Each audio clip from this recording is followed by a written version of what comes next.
Sure, Brandon, just your initial thoughts on the draw. It's a good draw for me. Always nice playing super sport. You know it's going to be a fight. Like when you play any of Coach Kevin's teams. But exciting feature. We know for a fact our supporters are going to come out and support us. It's a cup game. Obviously looking to go all the way. So I think playing super sport, exciting. Looking forward. They've been struggling this season. You guys have started really well, and there was also that friendly match. Do you feel that it's the right time for you guys to face Super Sport and take advantage, maybe? I think for me, going on experience, that never really says anything, because 1 week you can see a team struggling, the following week they can hammer a team. So for me, it's not taking any team for granted. It doesn't matter how they've been starting the season.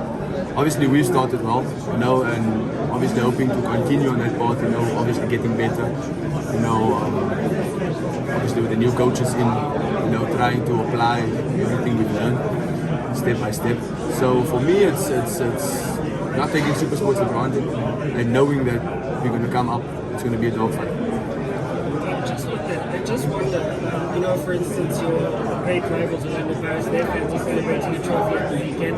Does it make you guys any more desperate to lift this trophy before, that drought that some people are talking about stretches into a 10th season?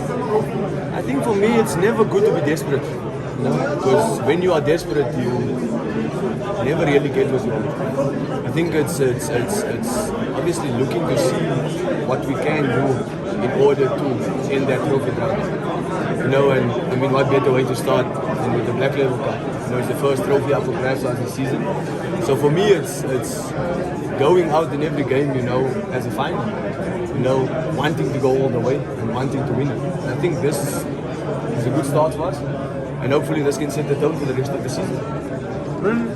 Having said that, is there genuine hope under the new coach, the vibe around the club, the fans and stuff, that you guys can really do something special this season? Obviously, the bigger picture will be qualifying for the Champions League or Conference Cup or winning a cup. Are those some of the discussions that you guys are having behind the scenes? I mean, the team like Chiefs, there's always hope, and there's always ambition. You always look at the bigger picture, and the new technical team and all of the changes that's been made at the club. You can see by the way we've been playing, new energy, new vibe on the field. It's something that's been brought by the new technical team. I mean, in the past we've struggled, and you could see it on the field. You could hear it if you speak to players, and I think that's something that's slowly starting to change.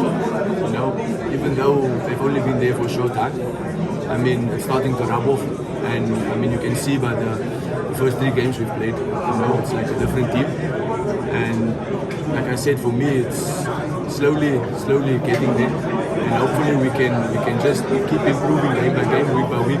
So for me, it's a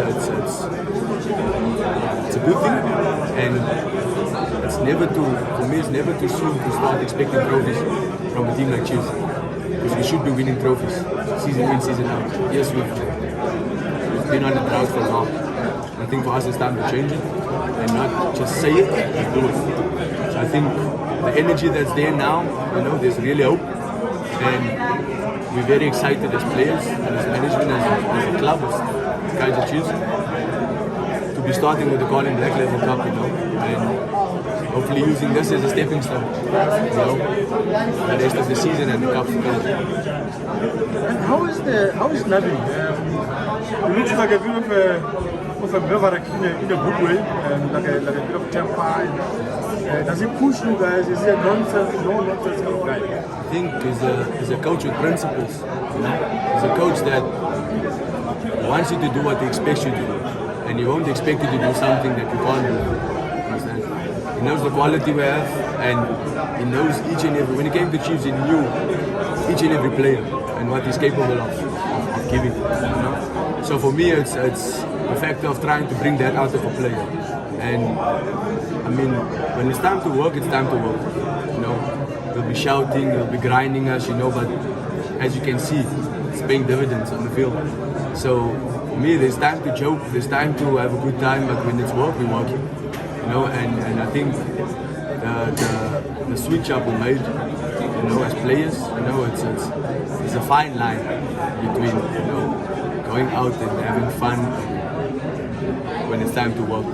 And I think that's the important thing for us, that I think this season we look like we're getting right, is making that switch up, you know, when it comes to working, we're working. So for me, I'm looking forward to the rest of the season, and, you know, working with the technical team and gradually improving step by step and game by game. And the competition among the goalkeepers that has just come now, everybody must be on their toes now. No, 100%. I think for me, like I said, competition is good. I love competition. I like fighting for my place. You know, for me, I always say if there's no competition, you tend to go into relaxed mode. You become laxy-daisy. So for me, competition is good. You know, and always looking forward to fighting for the #1 spot. You know, and it's exciting with the new goalkeeper coach. You know, new energy in the goalkeeper group. So for me, good. Brandon, you spoke a bit last year about the unity within the goalkeeping department, and a big part of that was also William Kone. Now with the gap that he's left there, I know that brotherhood is still there and that unity is still there, but you have sort of had to come up and be the senior players now. Is it a case of we continue the lessons we've learned from Edu? How have you felt that gap? How different has it been in the goalkeeping department without that experience? And how are you coping as now sort of the senior players? I think everyone knows Ito as a vocal guy, you know. You know when he's in a room, you know. And obviously you felt that presence at training, and you know when he's there. So obviously in the start, you know when you come back for the new season and you know everyone's there, you can notice that someone is not there. You know, but for me that's football. You know, people come and go, and for me it's you get your time where you need to step up and you become the senior player. So for me, it hasn't been like a shock or anything, but the important thing for me is to keep that camaraderie between us as goalkeepers. It's like I always say, that's our safe haven. You know, when things are going well, people celebrate us. When it doesn't go well, people, they don't like you. You know, they gun against you, and it can be tough. And that's what we fall back onto, is that unity as a goalkeeper group within the group. And I always say we are a group within the bigger group. And it's important to keep the stability in that group, you know, to keep the support and to constantly be there for one another. You know? So that's something I think we'll be carrying on throughout the season and seasons to come.